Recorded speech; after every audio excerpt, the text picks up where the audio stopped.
what's up, Strength Labbers and YouTubers? So we are going to do a 3-part series on the best row variations, specifically bent over row variations that you're not doing. But let's just talk about what it is that we're going to do. So we're always going to look for something that's still able to be done intensely. So if you followed me, if you followed Coach Jason, if you've done the Performance Paradigm Mentorship, shout out the Performance Paradigm Mentorship, then you know that we think that novelty is kind of like the lowest order of progression, and it's not a great reason really to change an exercise.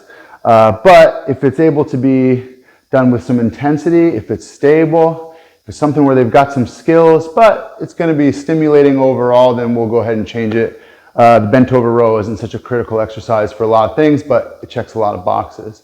So the one we're going to do today is going to be a plate row to good morning. So what I'm going to do, I'm going to get into a hinge position. I'm going to hug the plates tight to my chest, kind of crush them into my body, and then I'm going to stand up with them in that spot, hinge back down, and then replace them. So I like this one because it gives me a little bit of width, so I get a little bit more adductor medial hamstring when I'm deep in my hinge, and then I have to make a lot of really good isometric tension in my shoulder girdle, and I'm not really pulling and retracting everything back so far that it can bother the anterior aspect of my shoulder.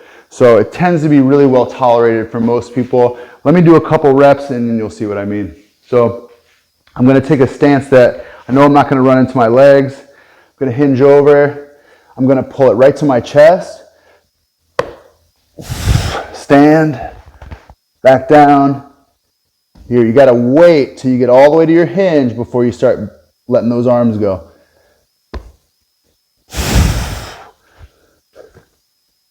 So I'll go 6 to 8 reps depending on weight, and I want to use somewhere between 135 and 180 pounds. So somewhere between 3 or 4 plates. But anywho, that's a great one. Give it a shot and let us know what you think.